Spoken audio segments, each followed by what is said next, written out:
Hello everybody, welcome back to my channel.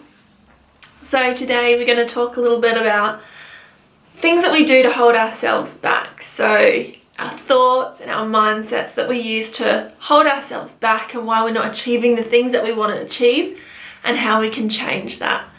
So I don't know about you, but there's a lot of things that you think about and you go, I really want to do this, I really want to do this, and it never ever happens. And why is that? So we kind of self-sabotage these things sometimes, and I wanted to talk a little bit about why we do that and ways that we can stop ourselves from doing that.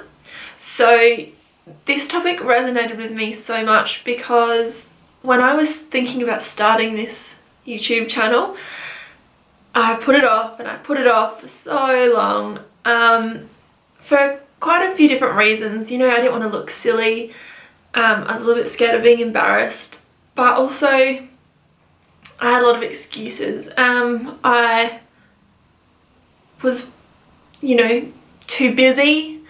I didn't think I had enough to say or enough knowledge on the topics, or, there's just so much out there that how's anyone going to hear my voice?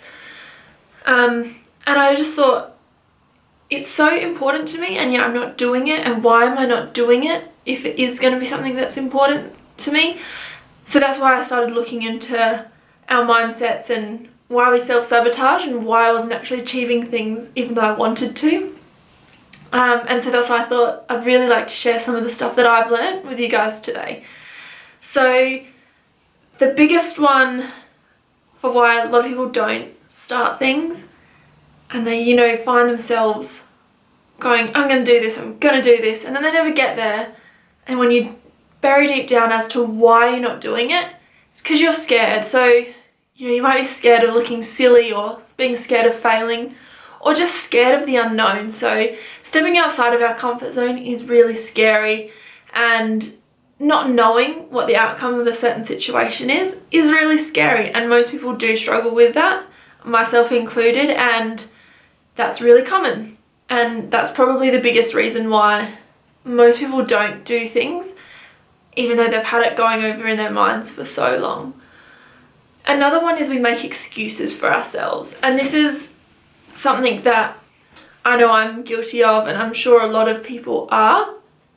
So, I'm too busy, I just don't have time for this. I don't know enough about it yet. I'm just waiting for the perfect time for it to be ready. It's not ready yet, and I just don't want to release it out until it's perfect. Those sorts of things hold ourselves back. So, waiting for something to be perfect, you might have a perfect product. No one's ever going to see it because you're never going to think it's perfect enough. You're waiting for the right time. But you know what? The right time never comes. It never arrives because you're constantly waiting for the perfect time to arrive. And it doesn't exist. Being too busy, we're too busy for a lot of things, but we just need to change what our priorities are. I'm sure you still spend time scrolling through your Instagram or going through YouTube or watching TV. So you've still got time for other things. It's about how we prioritize our activities. Those excuses, we can counter them and we can find reasons why we should be doing it and why we don't need to listen to our excuses. The last one is our mindset, and this is a big one that we can change ourselves. So things like focusing on the problems instead of the solutions. Having that negative mindset then tells us the story of failure before we've even started, and we believe it. That becomes our truth, and we kind of don't ever step away from that, and that holds us back and builds onto that fear of failure. So why bother starting if I'm just gonna fail? Looking at all the problems, and there might be a lot of things that you need to overcome, lots of problems that you need to solve. But if we focus on the solutions and the things that we've overcome, we get put in a much more positive mind space about it. Okay, so how do we actually change? And how do we push ourselves forwards? And how do we stop self-sabotaging ourselves? So a lot of us have put ourselves in this place where we're really okay with where we're at, and we think we've convinced ourselves we don't really need that. we're fine. We're just fine with how we are right now. We're really comfortable and we're well within our comfort zone. If you want to do something different and you want to step outside of that, you're not going to get that feeling of this is the time, this is now. If you're waiting for that feeling, I'm sorry to tell you, but it's just not going to come. So we need to do that for ourselves.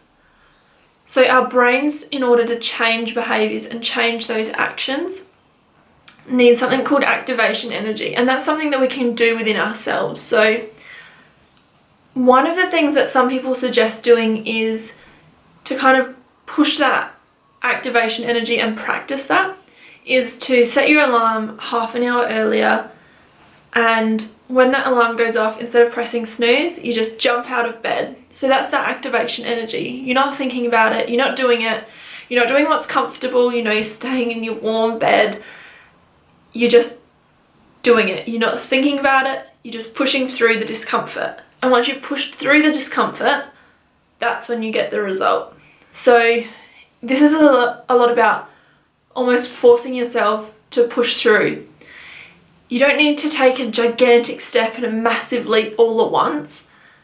This can be small baby steps in the right direction. You know, plan it out, take small uncomfortable steps and make them bigger and bigger over time. So that way you're kind of practicing getting used to feeling uncomfortable and getting outside of your comfort zone. And that way then you can kind of get a bit more comfortable doing it and make those steps bigger. So our brains, when we step outside of our comfort zone, automatically want to revert back into it. So trying to go back into that autopilot mode. So we do have to actually put a little bit of force behind it and step outside of the routine and change things. So if you can practice that with little things as well, that will have a massive impact on your bigger things and your things that are a little bit more uncomfortable as well. I know this video has been really short and sweet today, but hopefully it's going to give you the little push that you need and something to help you push through that self-sabotage. And if it does, that would be really awesome if you could let me know. And if you also have anything that you'd like, advice that you'd like to give to other people as well, pop that in the comments down below. And if there's other videos that you'd like me to film or advice that you'd like to hear, or any questions that you've got for me, pop them in there as well, and I'll make sure I get back to you on them.